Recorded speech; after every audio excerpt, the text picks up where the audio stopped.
적과전 종합위험 다음으로 나머지 15가지 과수에 대한 것들 보도록 할게요. 이 과수도 기본적인 원칙은 과실 부분에 대해서는 저희가 암기할 때 계약 체결 24시부터 수학기 종료 시점으로 다 똑같아요. 자, 나무에 대한 부분들은 판매 개시년도 12월 1일 날부터 이듬해 11월 30일로 다 똑같다고 생각하시고, 여기서 예외만 보면 돼요. 예외만.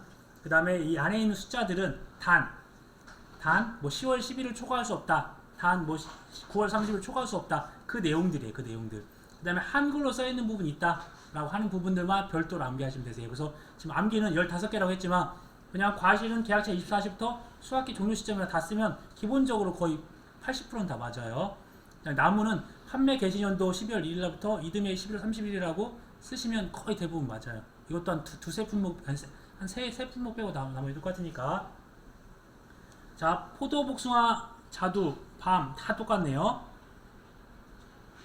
근데 이 참다래 부분이 지금 밤 호두랑 참다래가 좀 틀리네요. 밤 호두는 저희가 그 해에 심어요. 그 해부터 그 봄에 가입을 해서 가을에 수확을 하고 봄이 종료가 끝나요. 다른 작물들은 그냥 연생으로 해서 계속 그런 보장을 받는 데 비해서 밤이나 호두는 발아기, 이게 꽃눈이 나온 다음에부터 보험에 가입할 수 있고, 산에 있다 보니까 따로 이렇게 직접적인 관리가 안 되고 그냥 방목하는 경우가 많아요. 밤 산을 저희가 상상을 해보면 그냥 산에다가 밤나무 놔놓고 집중적으로 관리 안 하는 거지. 그러진 않지만 사과과수원이나 배과수원들은 과수원주들이, 농장주분들이 과수원 가서 매년 관리하니까 되는데, 이렇게 밤이나 호주 같은 경우는 또 관리가 소홀하게 되면 또 안 할 수도 있으니까 발아기부터 시작한다. 그 다음 또 발아기로 시작하는 게 대추 품목에서 대추는 가입한 지가 얼마 안 됐습니다. 근데 대추는 신초가, 새로 나온 초가 발화를 해야 돼요. 신초가 발아기라는 표현이 있고요. 깊이 있게 생각하지 마세요. 그냥 이렇게 암기하시면 되세요.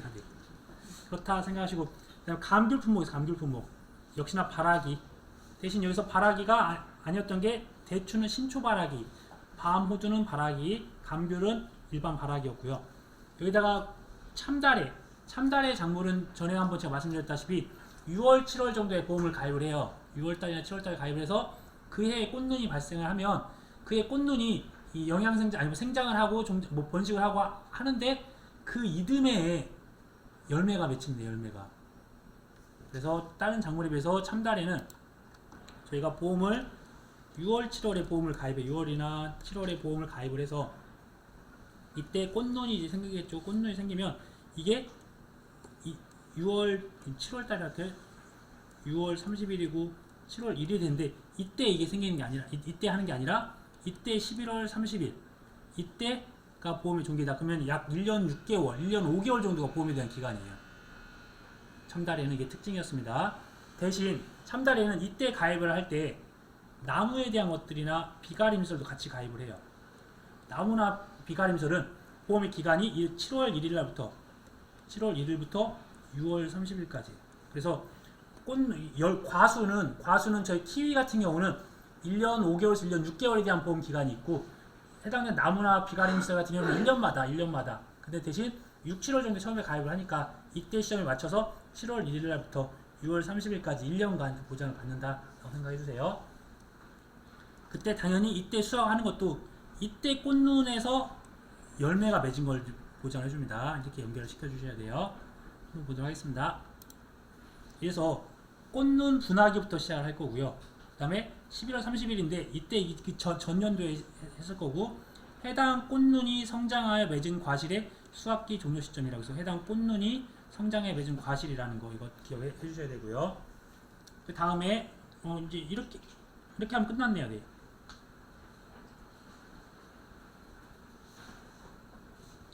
그리고 차근차근 한번 보도록 하겠습니다. 또 뒤쪽에 이제 수확기가 종료 시점이 좀 차이가 나는 것들 한번 보면, 유자는 그때 어떻게 한다고 했죠? 유자 같은 경우는 이게 8월달부터, 아니다, 11월달, 12월, 1월달에 추울 때 수확을 한다고 했어요. 그때 필요할 때마다. 그래서 이때 수확 개시 시점까지만 보장을 해요.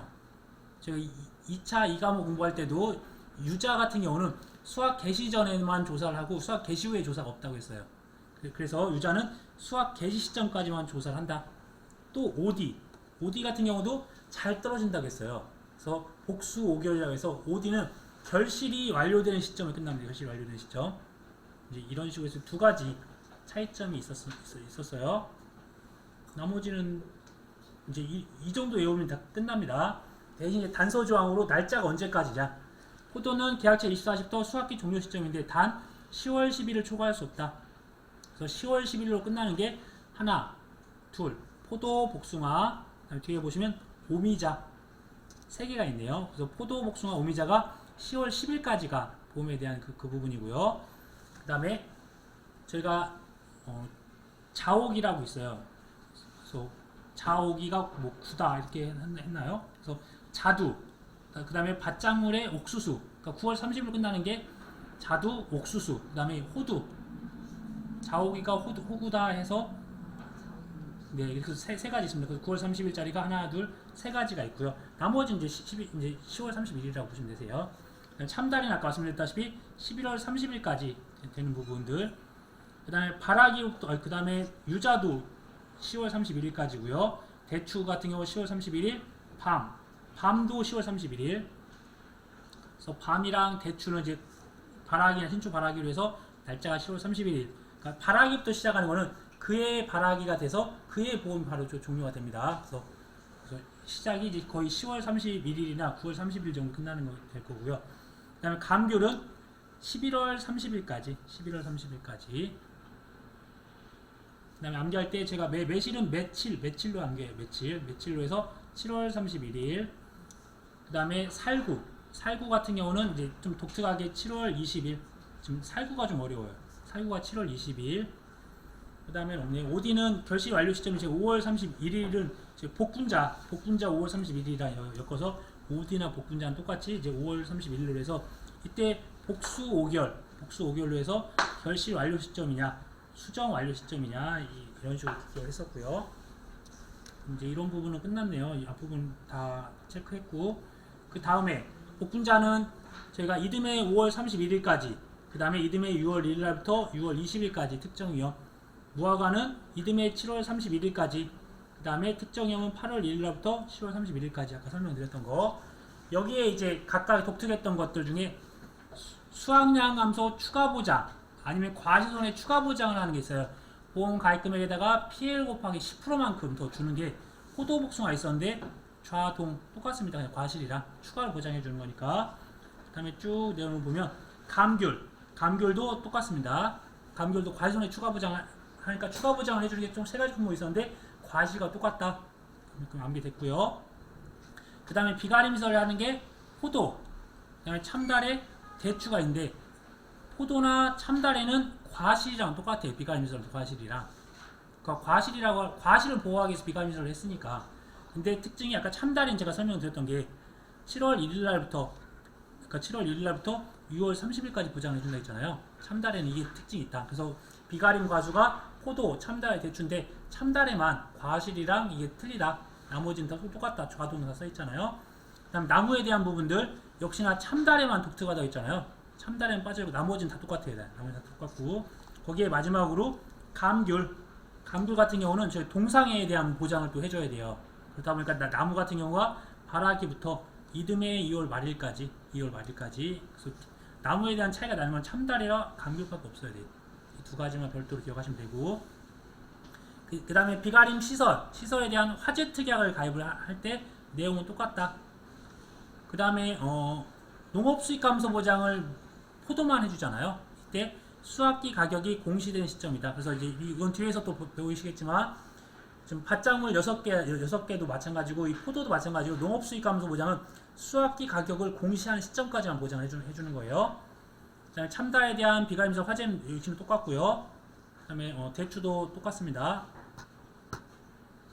나머지 그다음에 저희가 감귤에서 또 특약 중에 하나가 동상해 과실손해 보장이라고 해서 지금 11월 30일 날 일반적인 과수에 대한 보험이 종료가 끝나요. 그래서 그 다음 날인 12월 1일 날부터가 동상해, 그러니까 겨울이라고 보시면 되세요. 그래서 겨울 12월, 1월, 2월, 이듬해 2월 말일까지 동상해에 대한 보장을 해준다. 그 다음에 그 과수 중에서 복분자가 유일하게 경작불능에 대한 보장을 해주잖아요. 이때 경작불능은 수확 개시 시점으로 해서 지금 저희가 벼, 그 다음에 콩, 팥 그걸 제외하고 모든 경작불능은 수확 개시 시점이다 봐주세요. 이렇게 해서 끝났고요. 그 다음에 벼 파트로 넘어가 보면 총 5가지 대상 보장이 있습니다. 각각 기관에서 이양, 직파, 불능은 아예 심지를 않았어요. 그러면 심지를 않았으니까 저희가 알 수 있는 거는 계약 체결은 했겠네요. 그렇죠. 그러니까 보험이 있을 거니까 계약 체결 24시부터 시작을 할 거고, 나머지는 재이양을 했대요. 심었던 걸 다시 이양을 할 거니까 이양, 직파 완료일부터 시작을 한다. 또는 경작불능도 심은 거에서 식물제 피열이 발생하는 거고, 수확 관련된 성분도 다 이미 심었던 걸 기준으로 가니까 이양 완료일 24시부터 한다 이렇게 보시면 되세요. 그 다음에 이양 직파 불능이라고 하는 부분이랑 제2양 재직파는 보장 종료 기간이 저희가 2양 한계일이라고 해서 7월 31일까지는 최소한 해야 됩니다. 그 다음에 경작 불능이 원래는 수확 개시 시점인데 벼는 틀리다고 했어요. 그래서 벼는 출수기 전으로 이렇게 구분할 거고요. 수확 불능, 수확 감소는 수확기 종료 시점으로 벼는 11월 30일까지예요. 그 다음에 밀보리는 언제까지? 6월 30일까지 똑같아요. 그래서 벼는 벼가 재배가 끝나고 나서 그 다음에 밀보리를 심어요. 그러니까 보통 벼가 이제 10월달이나 되면 이제 수확을 해요. 그러면 이제 밀보리는 가을에 10월달이나 11월달에 그 자리에 다시 이제 파종을 해서 다시 5월달, 6월달에 수확을 합니다. 그래서 이제 5월달 되면 이제 벼 이제 이양을 하는 거고, 이제 이런 식으로 돌려치기 하는 경우가 많이 있습니다. 그래서 수확 감소 보장은 6월 30일로 밀보리가 똑같고요. 그다음 경작불능에 대한 것들은 수확 개시 시점까지. 그래서 지금 여기까지 보면은 앞에서 봤던 내용들이 반복적으로 나올 거예요. 그 다음에 역시나 9가지에 대한 밭작물에 대한 내용을 보도록 할게요. 수확 감소 보장은 계약체 24시부터 수확기 종료 시점까지가 된다. 경작불능을 하는 거 농업 수익 감소 보장 하는데, 경작불능은 해당되는 수확 개시 시점까지, 그 다음에 수익 감소 보장 수확기 가격 공시 시점으로 해서 다 똑같아야 돼. 해당되는 재해마다. 먼저 마늘 같은 경우 그럼 이제 여기서 각각 좀 예외적으로 계약제 24시가 아니라 파종일로가 따지거나 아니면 정식이라는 표현을 쓰는 경우가 있어요. 그래서 그것만 구분하시면 특별한 건 없다. 그럼 이제 결국에는 마지막에 이 수확기 종료 시점에 단 며칠을 초과할 수 없다. 그 부분만 기억하시면 되겠네요.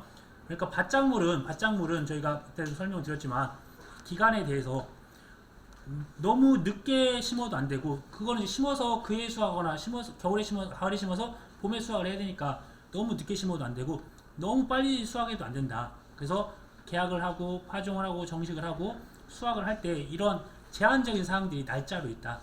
과수는 마찬가지로 그냥 1년, 5년, 10년, 20년 계속 한 나무에서 자연적인 생리로 자라는 거니까 상관이 없는데 밭작물은 그해 심어서 그해 수확하거나 하는 거기 때문에 그런 단서 조항들이 있어요. 날짜에 대한 것들. 먼저 마늘 이번에 이제 조기 파종 보장 특약에 가입을 했다.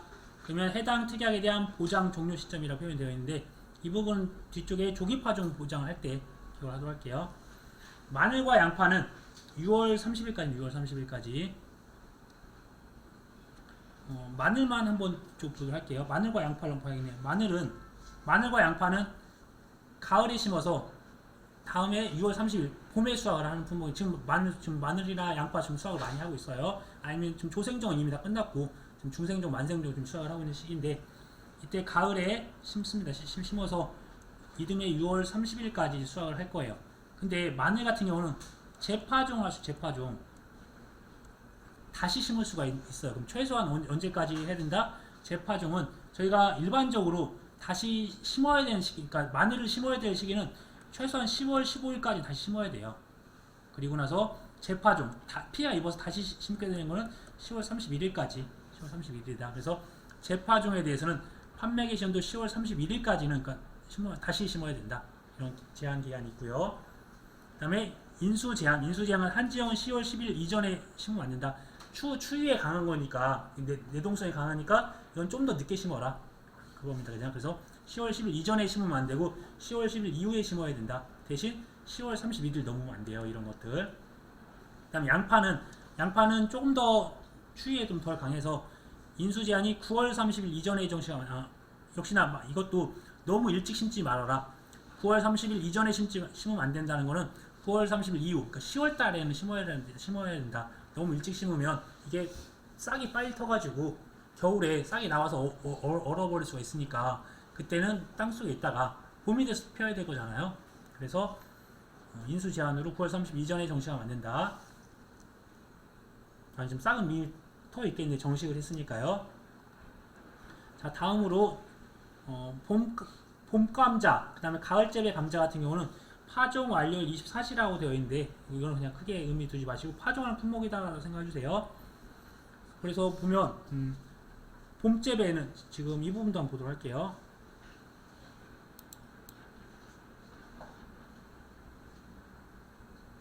아까 논작물이 밀, 볼이랑 쌀이랑 벼랑 연결된 것처럼 이것도 원래대로 하면 이제 이렇게 연결되는 거예요. 봄 재배를 한 다음에 그다음에 가을 재배를 같이 이어서 심습니다. 그래서 보통 보면 봄은 3월에 봄이니까 시작을 해서 7월 31일 날 수확을 해요. 이때까지 끝나는 거고 그다음에 가을 재배는 8월 1일 날부터 해서 11월 30일 날 하는 거예요. 이런 식으로 봄 기간이 여기에 중간에 껴 있는 게 고랭지 재배 같은 경우는 3월에 아니라 좀 산간 지역은 좀 늦게 따뜻해지잖아요. 그래서 한 4월 달 정도에 심어서 또 추위는 빨리 올 거 아니에요. 한 10월 정도, 10월 31일까지 보장 기간이다 보시면 되세요. 그래서 3월 달에 파종을 해서 봄에, 그 다음에 7월 31일까지가 봄 재배, 그 다음에 이때 수확을 해서 바로 또 가을 감자 심습니다. 그래서 8월 1일 날부터 11월 30일까지 이렇게 보장을 받고, 그 다음에 기간이 약 한 8, 9, 10, 11, 약 한 3, 4개월 되는 거잖아요. 4개월 정도. 그러면 약 한 90일에서 한 110일 정도가, 95일에서 110일이 이런 기간이다 생각을 우선 해주시면 될 것 같아요. 한번 이걸 가지고서 보면 먼저 봄재배 파종 완료일 24시부터 7월 31일까지 이렇게 심는 거고요. 그 다음에 가을은 8월달에 심어서 언제? 제주 이해는 11월 30일까지 보장받습니다. 근데 제주도 지역은 15일 더 연장을 해서 12월 15일까지 해준다. 그다음에 고랭지 재배는 아까 4월달 정도에 심어서 10월 31일 이 사이죠. 7월달과 11월달 사이 한 달 정도 빠르. 그러니까 한 달 늦게 심어서 한 달 빨리 수확한다 이렇게 보시면 돼요. 고랭지 재배는. 가을 재배는 한 8월 정도 심어서 11월 30일, 고랭지는 4월달에 심어서 10월 31일 이렇게 기억해 주세요. 그 다음에 고랭지나 고구마나 똑같은 고자가 들어가니까 똑같이 10월 31일이다. 아까 제가 자오기가 호구라고 했어요. 자오기가 옥수수 나오는 자오기, 자두, 옥수수, 호두 이 세 가지가 9월 30일입니다. 9월 30일.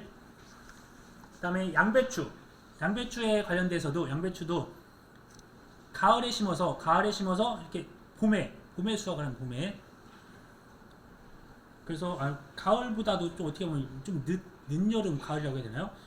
그래서 양배추는 정식을 해야 되는데 최소한 9월 30일 넘길 수 없고 9월 달에 정식을 해서 너무 늦게 심지 말고 9월 달에 심어서 그 다음에 극조생종, 조생종 빨리 수확하는 거는 이듬해 2월 28일, 2월 달 말.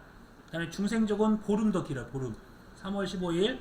만생종은 또 보름이 더 길어요. 3월 31일. 그래서 2월 말부터 해서 반절 보름마다 이렇게 한다라고 보시면 되세요. 그래서 2월 28일, 3월 15일, 3월 31일 다 수확기 종료 시점이에요. 지금 근데 여기다가 단 며칠 초과할 수 없다 그 의미를 갖고 있는 거고요. 그 다음에 차도 이제 계약차 24시부터 해차 수확 종료 시점이라고 해서 이때 해차를 한다고 했어요. 해차라고 하는 게 1심 2업의 형태를 가지고서 영구가 2판 4판 한다고 했습니다. 그 길이가 이때는 이듬해 5월 10일 그 다음에 콩팥 같은 경우는 이제 숫자를 잘못 입력했는지 113이 들어가 있는데 113이 들어가 있어요. 콩팥은 11월 30일이고 팥은 일자가 하나 더 들어가 있는 1113 거의 같은 건데 일자가 하나 더 들어가 있다 생각하세요. 1113 이때 아까 전에 저희가 뭐였죠? 경작불능의 차이가 나는 게 벼의 출수기 그 다음에 콩팥의 종실이 비대기 전에 있다. 그래서 콩팥은 종실이 약간 커지는 시점이 그냥 끝나는 거예요. 그냥 이게 다 여물고 이게 입구 항색으로 항변하고 해야 되는데 그 이전에 끝나면 그 이전에 그러니까 이 콩팥에 대한 부분이 수확 개시 시점이랑 이거 차이가 많이 나니까 저희가 보험금 산정할 때도 이건 따로 별도로 어떤 단서 조항이 있었다고 말씀드렸어요. 단서 조항 뒤쪽에서 보도할게요. 그 다음에 수익 감소 보장은 해당하는 품목의 내용이 다 똑같으니까 패스하고 또 여기서 말씀 안 드린 거는 조기 파종이 이제 처음 나왔어요. 조기 파종은 저희가 원래는 이렇게 10월 10일 이전에 그러니까 보통 아까 저희가 9월 달에 파종을 해야 돼요. 마늘은 너무 일찍 파종하면 안 돼. 한 9월 달에서 10월 달에 파종을 해야 되는데 그런데 제주도 지역에 있는 남도종은 이게 조금 더 파종을 해도 괜찮나 봐요. 그런데 8월 달에 내가 파종을 하면 보험은 인수가 안 해주니까 조기 파종에 대한 것들을 해주는 거예요. 그래서 일찍 심어라. 일찍 심어도 보장을 해줄게. 대신 일찍 심으면 보험금을 조금만 준다. 어떤 거? 제가 원래 35% 줘야 되는데 25% 준다든지 경작불능도 조금만 줬던 게 있었어요. 그래서 이것들은 그래서 조기 파종에 대한 보험에 대한 종기는 한지형 마늘 보험 상품 최초 판매 개시 24시. 그러니까 저희가 난지형 따뜻한 지역에서 있는 보통 9월달에서 10월달에 심는 게 있고 그 다음에 한지형 같은 경우는 10월달 이후에 심는 것들이에요. 그러니까 저희가 이 난지형에 대한 근데 8월달 심었으니까 최소한 보험 기간을 이 한지형에 대해서 최초로 판매하는 개시 24시까지만 보험에 대한 걸 인정해주겠다. 그런 게 좀 단서 조항이 있습니다. 그 다음에 사료용 옥수수가 이제 올해부터 또 새롭게 가입은 더 진작했지만 저희가 수험서에 들어와 있어요. 사료용 옥수수 같은 경우 경작불능이 8월 31일이라는 단서 조항이 있어요. 근데 언제까지죠? 수확 개시 시점까지 똑같아요. 단서 조항이 8월 31일까지라는 단서 조항이 있다. 그 다음에 재정시, 양배추의 재정시 같은 경우는 이게 언제까지죠? 9월 30일 초과할 수 없어요. 보통 그 초과할 수 없는 때까지는 기본적인 세팅에다가 재파종이나 재정식을 하는 경우에는 한 보름 정도 여유를 더 줘요.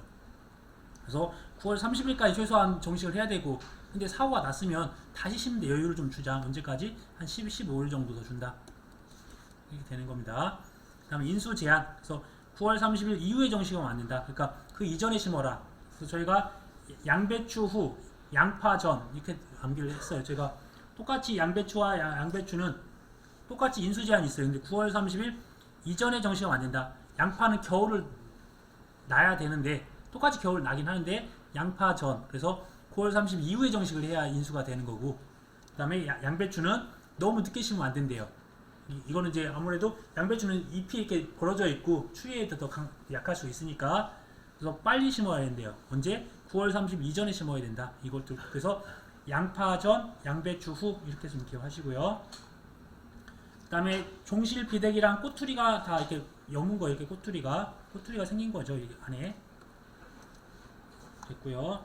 자 다음으로 이제 어려운 부분이 경작불능 같은 경우가 또 역시나 단서 조항이 다 열거가 됐어요. 언제까지 지금 위쪽에서는 저희가 그래도 언제까지는 파종이나 정식해야 된다고 하는 거는 지금 현재 양배추 정도만 양배추랑 몇 가지 품목만 안 나왔는데 생산비 보장은 전 품목이 다 나왔어요. 이거 생산비 보장은 이제 들어온 지가 한 2년밖에 안 돼서 이 약관들 다 반영된 거고 기존에 있던 작물들은 원래 그게 있지만 상품에 대한 내용들이 안 나와 있었던 거죠. 그냥 왜냐면 이미 그 전에부터 판매를 하고 그 전에 있었으니까 추가를 안 한 거예요. 사실은 기존 내용이 있지만 또 추가를 안 한 거고 이제 생산비 보장은 보셨다시피 2년 전에 새롭게 들어왔다 보니까 내용들이 다 들어와 있어요. 먼저 원칙은 종합위험 경작불능 보장은 경작불능만 해놨죠. 경작불능 보장은 원칙이 파종이나 정식을 한 품목을 저희 첫 번째 구분해야 돼요. 그래서 파종이나 정식을 하게 되면 그때 완료 24시부터 최초 수확 직전이다. 지금 기존까지 나와있던 경작불능은 수확 개시 시점이었는데 나머지에 대한 그 생산비 보장에 대한 경작불능은 최초 수확 직전까지다라고 기억해 주세요. 자, 먼저 생산비에서 고추를 제외하고 나머지는 다 정식하는지 파종하는지 그걸 구분하셔야 되세요. 고추도 정식을 합니다.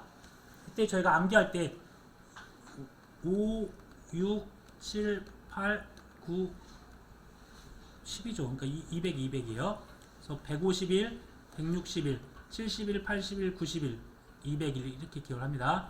총 5가지. 그러니까 기본적으로 저희가 날짜로 제한적인 거는 대부분이 정시가는 작물이라고 보시면 돼요. 정시. 그런데 이 하나 중간쯤이 80만 고랭지 무. 무는 파종하는 품목입니다. 고랭지 무만 일자로 한다. 그래서 보니까 저희가 정식 완료일, 파종 완료일, 계약 체결일, 정식 완료일, 보통 파종 완료 이렇게 다 구분이 되어 있어요. 근데 이제 보험의 종기에 대한 것도 암기할 거예요. 암기할 때 이 150, 160, 70, 80, 90, 200을 제외하고는 나머지는 다 최초 수확 직전이에요. 최초 수확 직전, 최초 수확 직전, 최초 수확 직전, 최초 수확 직전, 최초 수확 직전, 다 최초 수확 직전이에요. 그러니까 저희가 지금 5, 6, 7, 8, 9, 0만 외우면 돼요. 이거만 6가지만. 이때 고추, 브로콜리, 그 다음에 고랭지에 대한 배추, 무. 그럼 고랭지 무가 됐었고요. 그 다음에 대단하다고 해서 단호박이랑 대파. 그다음 단호박, 대파가 되어 있어요. 총 6가지. 그럼 보면 고추가 150일째, 브로콜리가 160일, 그 다음에 아까 전에 고랭지 관련된 배추, 무가 있다고 했어요. 그래서 고랭지, 배추가 70일, 그 다음에 80일이 되는 게 유일하게 고랭지 무가 있어요. 80일. 그 다음에 90일이 대단하다 해서 단호박부터 나왔어요. 단호박이 90일, 대파가 200일. 그리고 나머지는 다 이제 최초 수확 직전이에요. 다 그냥. 이것도 생산비 보장도 그렇습니다. 그러니까 그 다음에 브로콜리랑 양배추가 좀 비슷한가 봐요. 양배추도 제주도 지역에서 많이 하는 거고, 브로콜리도 그런데 똑같이 9월 30일 초과할 수 없다. 브로콜리 너무 작고 하지만, 또 생긴 것도 다르긴 하지만, 그렇다. 그 다음에 날짜들은 이제 뒤에 있는 날짜들, 메밀 같은 경우는 최초 수확 직전, 다만 11월 20일을 초과할 수 없다. 이런 것도 있네요. 그래서 이런 숫자들은 좀 나중에 한번 점검해 보도록 하겠습니다. 특히 이렇게 파란색으로 되어 있는 부분들은 변경된 내용들이니까, 과거에는 대파나 단호박이 똑같이 5월 20일이었어요. 근데 이제 5월 20일. 네? 요약 인쇄를 한다면 150페이지 내외라고 얘기하시는데, 네. 이게 흑백 인쇄하고 색조 인쇄하고 금액들이요? 차이가 그렇게 많이 나올까? 저도 잘 모르겠어요. 네. 한번 제가 그거 집에 날짜가 좀 구분이 되겠죠. 네. 네. 하고 이거는 칼라로 하시는 게 나을 것 같은데, 제가 더 죽도록 해볼 거예요. 네. 있어가지고 색조 인쇄를 하면 좋을 것 같아요. 네, 알겠습니다. 아니면 저희가 그 색 형광펜이 있어요. 그거 갖다 이제 빨간색으로 칠하시고 되고 해도 되니까. 눈 아파요. 네. 그러니까 그거는 이제 따로 의논을 한번 해보세요. 제가 수요일 날까지 오전 중에 저희 부원장님 드리고 한번 견적을 받아보라고 말씀드릴게요. 그다음 단톡방에다가 견적을 받아보고. 저도 이게 정확하게 일단 몇 페이지가 나와 있는 게 아니어가지고 할게요. 그래서 이제 고랭지 배추나 지금 이제 좌측은 정식이나 파종을 하는데 최소한 이때까지 해야 된다. 그런 것들의 단서 조항이고, 포장 종료는 그래도 언제까지는 이거 끝내야 된다. 그런 내용들이에요. 그래서 날짜들이 있으니까 한번 기억하시고, 그 다음에 여기서 보면 또 주의해야 될 게, 그 다음에 시금치가 또 작년에도 새로 들어왔어요. 시금치. 그래서 단호박 5월 29일, 시금치 10월 31일 정도는 기억을 해주시면 좋을 것 같고요. 그 다음에 쪽파, 실파 같은 경우는 6회 때 기출 문제니까 심더라도 10월 15일까지는 다시 심어야 된다. 이거 다시 최소한 파종을, 왜 그러냐면 이제 쪽파, 실파 같은 경우는 10월 15일이 넘어가면, 일형 같은 경우는 12월 달에 수확을 해야 돼요. 근데 너무 늦게 심으면 12월 달 수확을 못 하니까. 그래서 이런 기간적인 제한이 있다. 그래서 지금 이제 여기에서 좀 복잡하게 나와 있던 이 내용들을 조금 이제 숫자들만 넣어봐서 숫자들만. 그래서 저희가 이 좌측과 우측에 대한 숫자들, 그쵸, 좀 복잡하긴 해요. 여기 역시나. 아까 그래도 정식을 하더라도 5월 29일까지는 심어라. 브로콜리 정식을 하더라도 9월 30일까지 심어라. 고추는 4월 1일부터 5월 31일까지 심어라. 그거예요. 그 기간 그 안에 심어라. 보험 종기는 150일, 160일, 90일까지. 정식 완료부터 정식 보니까 뭐죠? 파종 정식일로부터 몇일째 되는 날까지 되는 거예요. 고랭지 배추, 월동 배추 같은 거 7월 31일까지 심어라. 9월 25일까지 심어라. 그 다음에 정식 완료부터 70일까지. 또 그 다음에 마찬가지 대파도 최소한 5월 20일까지 심어라. 그런 내용들이 있어야 돼. 파종과 관련된 것도 메밀이 파종하고 당근, 시금치 파종하는 품목이라고 기억을 하셔야 되세요. 심더라도 파종을 하더라도 9월 15일까지, 8월 31일까지, 10월 31일까지, 7월 31일까지 10월 15일까지 이렇게 이때까지 최소한 심어야 된다. 그런 것도 있어서 지금 왼쪽에 여기까지는 생산비 보장, 오른쪽은 경작불능. 경작불능은 무조건 최초 수확 직전까지예요. 경작불능.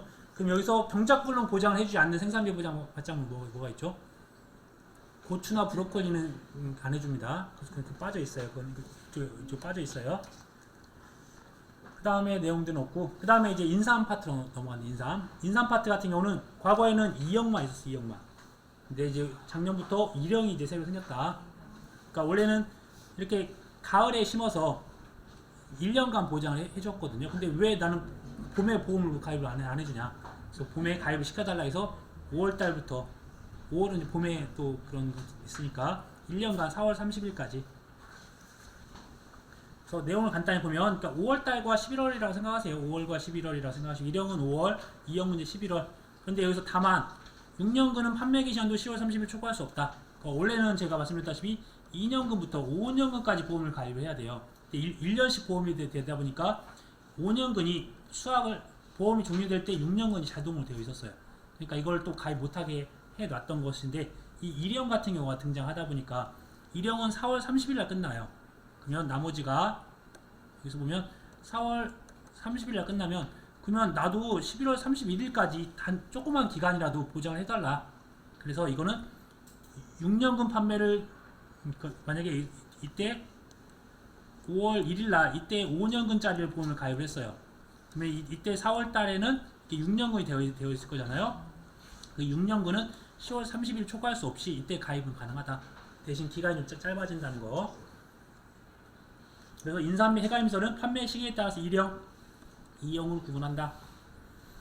그 다음에 원예 시설 및 버섯 부분이 있는데, 원예 시설에서 버섯 같은 경우는 보험에 대한 개시는 청약을 승낙하고 제1회 보험료를 납입한 때부터 시작합니다. 이건 좀 약간 틀려요. 그 다음에 보험에 대한 종료는 보험증권에 기재된 보험 종료율 24시, 보통 1년인데 이렇게 표시가 되어 있으니까 이대로 기억을 하셔야 되세요. 그 다음에 딸기 등 쌍으로 무시한다. 쪽파, 쑥갓 무시한다. 쌍으로 무시한다. 기억하시죠? 이거 파종하는 거 나머지는 정식을 해요. 그러니까 원예시설 시설 작물들은 구분하는 게 저희가 암기가 다 됐어요. 근데 당연히 생산비 보장에서도 파종하는 정식하는 정도는 구분하실 수 있으세요. 손해평가 하실 수 있습니다. 그래서 첫 번째, 정식한 시점이랑 파종한 시점이랑 청약을 승낙하고 제1회 보험료를 납입한 날 중 늦은 때를 보장 개시를 한다.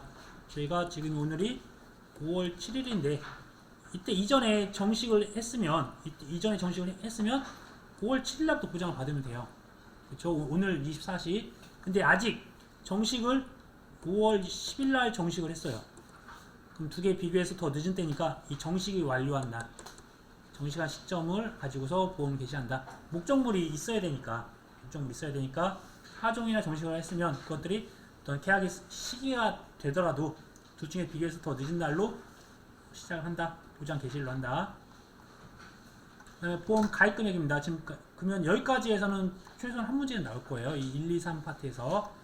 그 다음에 보험 가입 금액은 어차피 이건 복합적인 문제예요. 저희가 보험금을 구할 때 보험 가입 금액을 과거에는 주어졌는데 최근 트렌드는 또 안 주어지는 경우가 있어. 그럼 제가 보험 가입 금액 어떻게 선정하는지 알아야겠죠. 근데 보험 가입 금액은 이번에 다 공통재개 변경이 된 게 10,000원 단위 미만은 절사한다.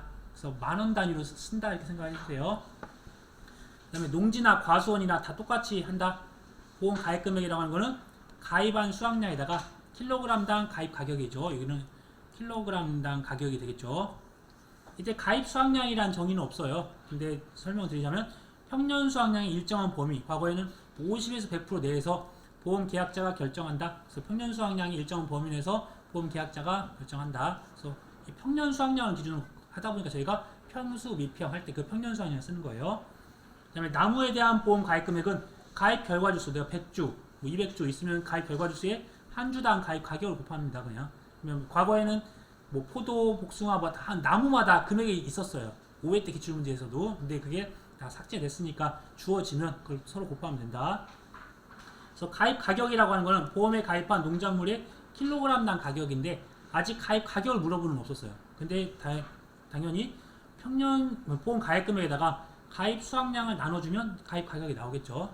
반대로 가입 가격과 가입 수확량을 곱해주면 보험 가입 금액이 나오니까 이걸 그냥 서로 응용을 해본 겁니다. 그 다음에 기준 가격과 수확기 가격이 있네요.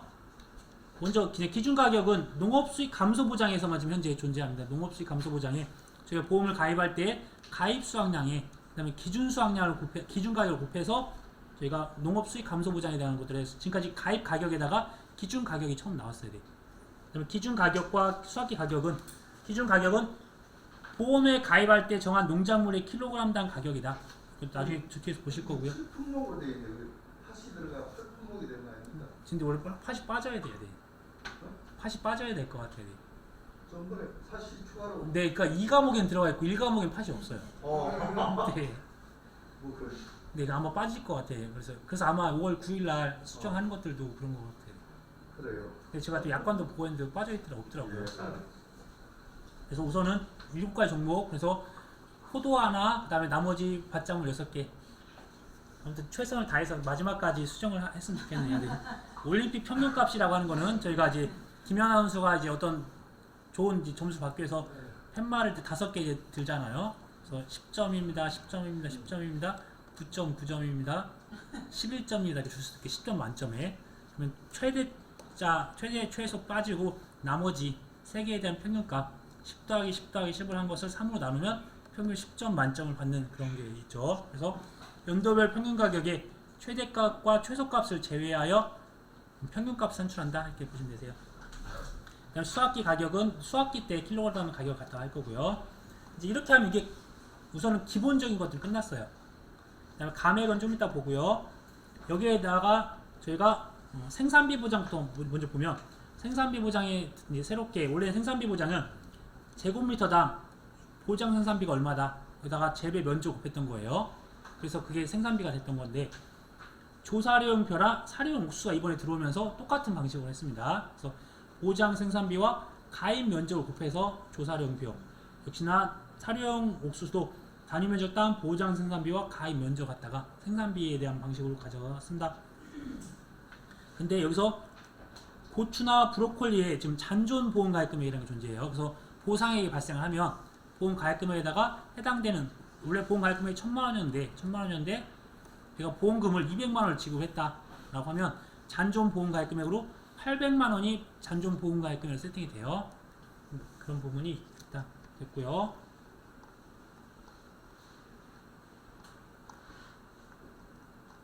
그러면 이제 각각 시설에 대한 부분을 보겠습니다. 먼저 비가림 시설에 대한 부분이 나와요. 비가림 시설 같은 경우는 단위 면적당 시설비, 그러니까 제곱미터당 얼마 정도 나오고 거기다가 시설 면적을 곱해 산출합니다. 그러면 이게 제주달가액이 될 거고, 그 다음에 이 금액이 보험금이 되는 거예요. 보험 가입 금액. 근데 여기에서 범위가 80에서 130% 범위라는 거. 뒤에서 보면 원해 시설은 90에서 130%. 뒤에서 다시 한번 정리 한번 하도록 할게요. 단 여기서 참달의 비가임설은 계약자 고지사항을 기초로 보험 가입금을 결정한다. 네, 지금 참달이 뿐만 아니라 사실 포도도 그렇고 과거엔 대추가 금액이 정해져 있었어요. 제곱미터당 18,000원에 19,000원에 정해진 게 있었었는데 지금은 다 없어졌어요. 네. 그러니까 지금 참달이 뿐만 아니라 나머지 품목들도 계약자 고지사항을 기초로 합니다. 그래서 계약자 고지사항이라고 하는 거는 시설 재배 면적은 측정해서 나온 값이 있어요. 근데 제곱미터당 시설비가 얼마냐 그것들을 과거에는 정해져 있었지만 지금 정해져 있는 게 없다. 그 다음에 인삼 해가림설이 있네. 인삼 해가림설도 역시나 시설 작물과 비슷해요. 근데 인삼 같은 경우 어떻게 한다겠죠? 저희가 2년근이 얼마, 3년근이 얼마, 4년근이 얼마, 5년근이 얼마인지 그 연금별 가액에다가 재배 면적 곱합니다. 그 결국은 보장 생산비죠. 똑같이.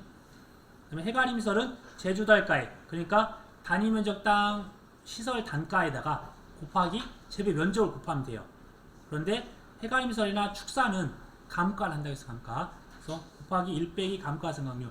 지금 그러니까 비가림설이나 원해시설은 제주달가액에 대해서 비가림설은 80에서 130%까지, 원해시설은 제주달가액에 대해서 90에서 130%까지에 대한 보험을 가입 금액을 설정할 수 있어요. 근데 이 해가림설은 제주달 가액에다가 곱하기 감가를 한다. 1 빼기 감가를 한다. 그 다음에 뒤에서 보면 축사 같은 경우는 제조달 곱하기 1 빼기 감가라고 표현을 안 하고 어떤 식으로 하냐면 제조달 곱하기 2를 뭐라고 하냐면 신축가액 빼기 제조달가액 곱하기 감가상각률, 이걸 하면 저희가 감가공제액이라고 표현해야 돼요. 그래서 폐가림설과 축사가 같은 방식이고 그다음 비가림과 원해지설이 같은 방식이다 이렇게 봐주세요. 이때 감가를 적용할 거예요. 그러니까 이제 제가 원칙부터 보면 이 잔가율이라는 게 있어요. 잔가율. 여기부터 보면 되나? 그러니까 원래는 제조달가액이 단위 면적당 시설비에다가 재배 면적을 곱해서 산출하는 건데 이게 1년 쓰고 2년 쓰고 3년 썼으면 그만큼 감가를 시켜야 돼요. 그러면 1년에 몇 프로씩 감가가 되는지를 알아야 돼요. 그래서 제가 지금 경련 감가율이라는 것도 적용합니다. 이 경련 감가율을 적용하는 기준은 이 잔가율의 근거가 있어요. 잔가율이라고 하는 것은 이 자재가 아무리 없어지고 하더라도 20% 남을 거다. 그러면 100%에서 20%를 뺀 이 80%를 기준으로 경련 감가율을 구합니다. 그래서 각각 자재마다 목재는 6년, 철재는 18년 정도에 대한 내용연수가 있어요. 그 내용연수를 나눠주면 매년 몇 프로씩 감가가 된다. 그게 나와요. 그래서 잔가율 20%와 자체 유형별 내용연수, 위에서 나온 목재나 철재에 대한 내용연수를 기준으로 해서 경련 감가율, 매년 감가가 몇 프로 되는지 그것들을 산출한다. 그런데 이 내용연수가 경과했어요. 원래 목재는 6년인데 7년이 지나고 8년이 지났어요. 근데 이 7년, 8년 쓸 수 있었던 이유는 계약자가 잘 관리를 하고 그다음에 어떤 유지보수를 하고 잘 관리를 했기 때문에 쓸 수 있는 거잖아요. 이런 시설보다도 그 밑에 있는 인삼이 훨씬 고가일 거 아니에요. 그러니까 그만큼 잘 관리를 하고 있고 현재 정상 사용 중에 있다고 하면 저희가 원래는 6년이 지나면 그럼 20%만 남아야 돼요. 20%만. 나머지 다 빠졌으니까 6년간에 대한 것들은 80%가 다 삭제가 되고 나머지 20%만 남아야 되는데 현재 정상 사용 중이고 그래서 이런 경제성 같은 걸 고려해서 잔가율을 10% 더 높은 최대 30% 수정해준다. 그래서 저희가 나중에 수정 잔가율 30% 씁니다. 이때는 7년짜리, 8년짜리가 있으면 저희가 보험 가입 금액을 어떻게 설정하냐면 보험 가입 금액을 원래는 제조달 가액 곱하기 1 빼기 감가상각률이었잖아요. 근데 이렇게 하지 않고 제조달 가액에다가 30%를 곱합니다. 그냥 원래는 20%를 곱해야 돼. 20%를 곱해야 되는데 10% 더 높은 30%를 곱해서 보험 가입 금액을 설정한다. 그 이제 위쪽에 있는 내용을 보면 이 감가는 연 단위로 감가를 하는 거예요. 그래서 경과 기간이 1년 미만은 미적용한다. 그러니까 11개월이었어요. 그러면 감가하지 않아요. 근데 1년 2개월 했다. 그럼 이제 1년으로 쓰는 거예요. 그래서 1년 뭐 11개월 했다. 그럼 이것만 없애고 1년으로 쓰는 겁니다. 그래서 1년 미만은 아예 미적용하고 1년 이상에 대한 것들은 연 단위로. 그래서 월 단위는 삭제하는 겁니다. 그래서 그런 걸로 해서 갈 거고 감가상각은 보험 가입 시점으로 합니다. 내가 가입을 할 때 내가 이미 감가를 해서 보험을 가입했어요. 그래서 그때 시점을 가져간다. 그다음에 보험 가입 금액은 보험 기간 동안 동일하다.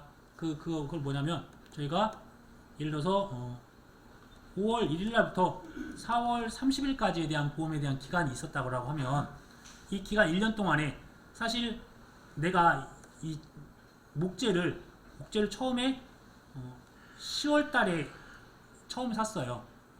그 다음에 10월 달에 사서 5월 달 됐을 때 1년이 안 돼서 감가를 안 했어요. 근데 9월 30일 정도가 지나서는 이게 1년이 넘게 되는 거잖아요. 10월 1일 날 사서 9월 30일 이후가 되면 1년이 되는 거니까 그럼 이때 1년이 넘었으니까 감가를 할 건지 말 건지 감가하지 않는다. 이 보험 기간 내에는 이 가입한 시점 기준에서 다 똑같이 가겠다.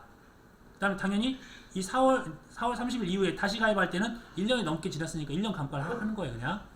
그래서 보면 감가상각은 보험 가입 시점 기준으로 해서 감가상각을 할 거고 보험 가입 금액도 그때 가입했던 시점 기준으로 해서 보험 기간 동안 동일하다라고 되어 있네요. 그러면 이제 감가를 할 때 어떤 기준으로 감가를 할 건지 볼게요. 봤더니 두 가지가 있어요. 설치 시기에 따라서 방법이 있고 설치 재료에 따라서 하는 방법이 있다. 먼저 설치 시기는 당연히 계약자만 알 거 아니에요. 저희 보험사가 그분이 언제 그걸 설치하는지 어떻게 알겠습니까? 설치 시기를 계약자가 말한 대로 해요. 근데 그 계약자분이 연세가 있으시고 그 다음에 오랫동안 잘 기억을 못하고 계세요. 그럴 때는 설치 시기가 특정하기 어렵다고 하면 인삼의 정식 시기, 인삼 언제 심었는지 그때를 가지고서 이걸 갖다 쓸 수 있다. 그런데 이제 해가임설에 대한 구조체를 한 번만 쓰는 게 아니라 또 재사용할 수도 있잖아요. 재사용할 경우에는 최초에 언제 설치했는지를 확인할 거고요.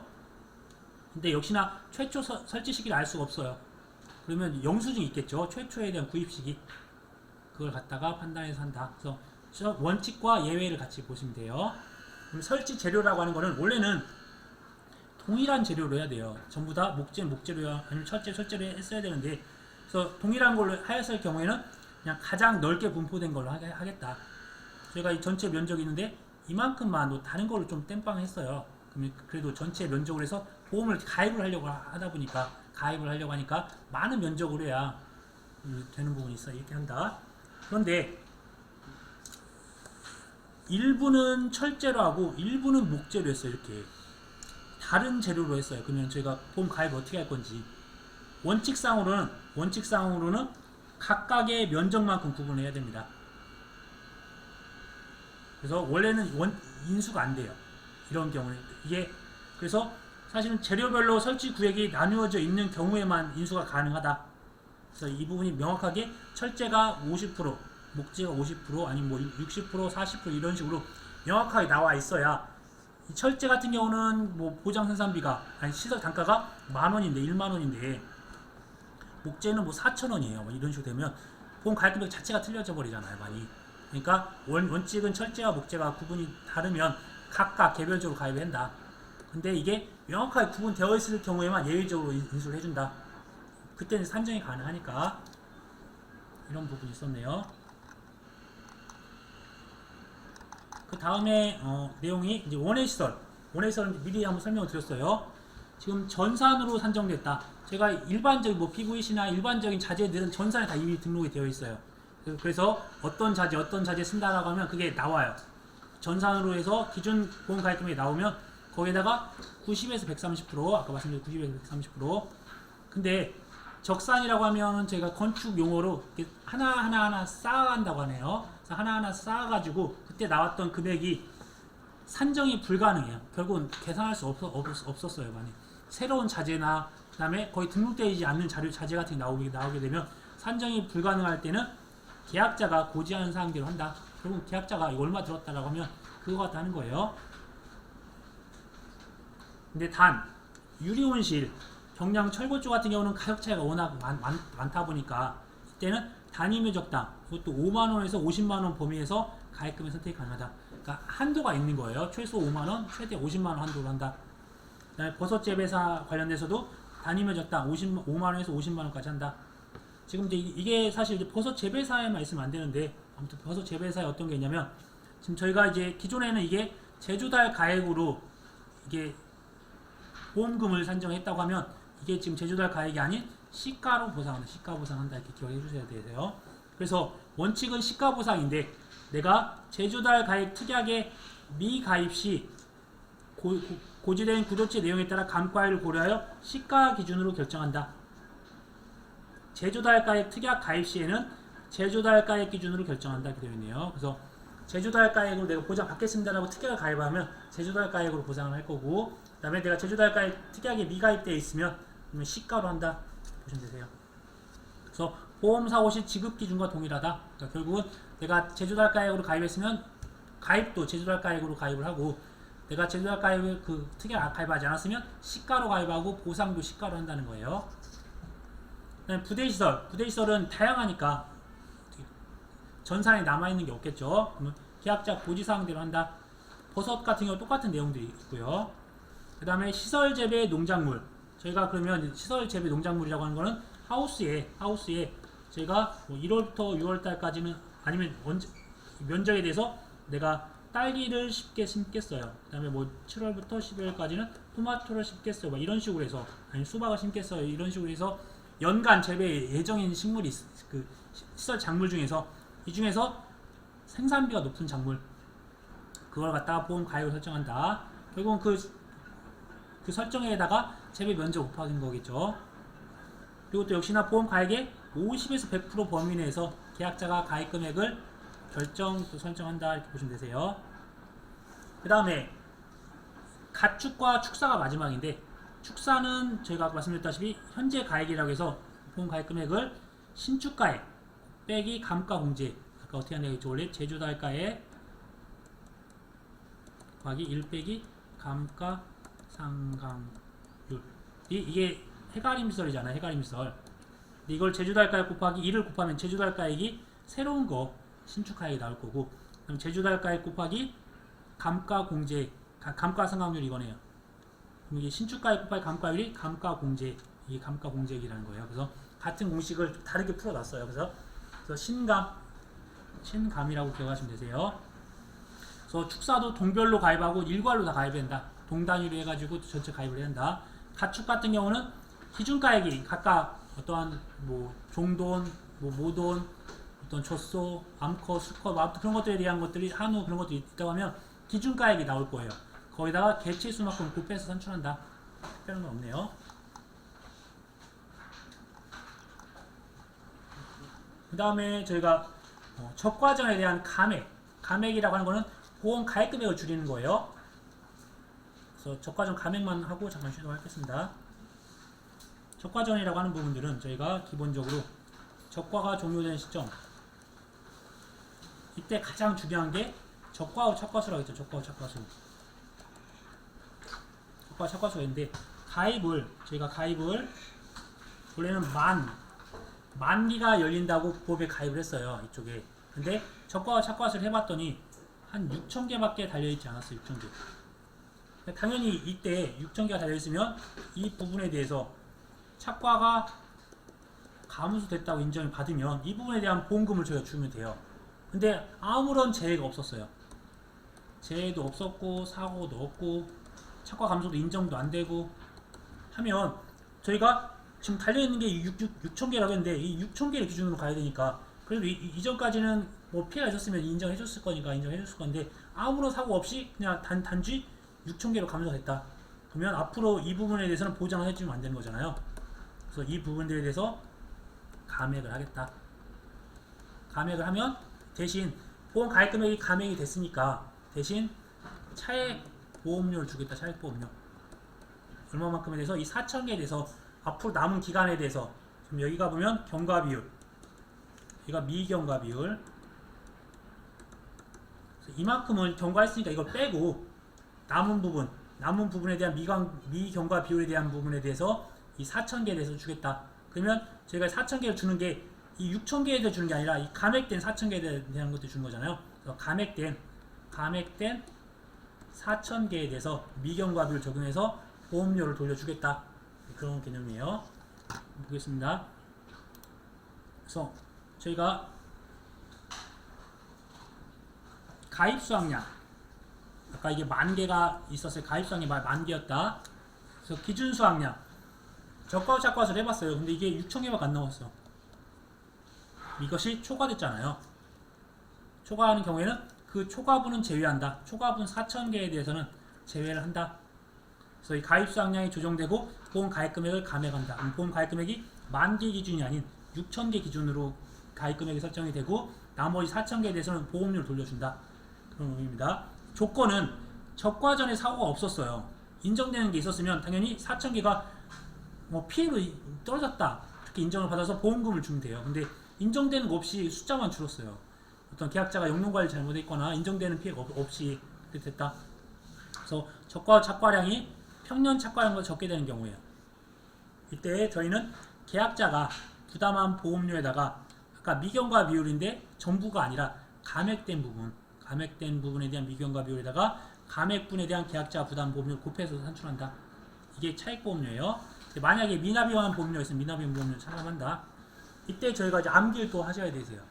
암기하셔야 되는 게 제가 적과전 종합위험의 그러니까 특정위험 5종 한정에 가입하지 않은 경우 그 다음에 특정위험 5종 한정 보험에 가입한 경우로 이제 구분할 거예요. 당연히 이때 가입을 했으면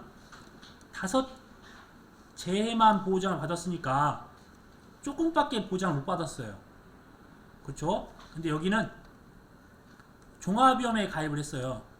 그러면 보장을 많이 받았어요. 그러니까 당연히 종합위험 때는 돌려주는 데 조금만 돌려줘야 되고 반대로 5종에 가입했을 때는 돌려주는 데 많아야 돼요. 왜 이거 조금만 받아 혜택을 조금만 받았으니까. 그래서 상대적으로 위 밑에가 더 수치가 크다. 그냥 그런 정도만 기억하시고 나머지 숫자들은 또 기억을 하셔야 됩니다. 이때도 저희가 보장 수준도 내가 50%형을 했냐 70%형에 따라서 당연히 50%만 보장받기로 했어요. 그러면 당연히 70% 보장받기로 했던 것보다도 보장을 조금만 받았으니까 이쪽이 더 크다. 상대적 숫자가 다. 그래서 이렇게 해서 구했던 차액보험료는 적과 후 착과수 조사에 속한 달의 다음 달 말일 이내에 지급한다. 저희가 만약에 7월 10일 날 적과 후 착과수 조사를 했어요. 그래서 이런 것들이 결정이 나면 그 다음 달 8월 30일 이전까지 지급하면 된다. 그런데 이 사이에 내가 6,000개라고 조사했는데 그 이후에 계약자가 이게 마음에 안 들어서 재조사를 하거나 아니면 NH손해보험이나 농구원에서 검증조사를 갔어요. 검증조사를 가서 봤더니 적과 착과수 조사 이후에 이 검증조사에서 8,000개가 나왔어요. 8,000개가 만약에. 근데 적과 착과수 조사가 아까 6,000개라고 했잖아요. 그 이후에 8,000개 나왔던 게 그 이전에 6,000개보다 컸어요. 그때 큰 경우에는 지급한 차액보험료를 다시 정산한다. 그러면 이때 4,000개에 돌려주지 말고 2,000개에 대해서 돌려줘야 된다는 거예요. 다시 정산한다. 그래서 이 최대한 조사값이 더 맞다. 그 다음에 나무. 이 가입한 결과주 수에 대해서 과수원 내 실제 결과주 초과하는 경우에는 보험 가입 금액을 감액한다. 되어 있네요. 이것도 이제 저희가 밭작물이나 논작물에는 이게 수치가 있어요. 가입했던 내용들이랑 실제 경작 면적이 차이가 한 10% 이상 나면 계약을 변경하고 그런다고 하는데 지금 이쪽엔 나와 있는 게 없으니까 우선은 차이가 나면 그런 것들은 감액을 한다. 이렇게 해서 보시면 될 것 같고요. 이제 보험료 부분들은 좀 쉬었다가 진행하도록 할게요.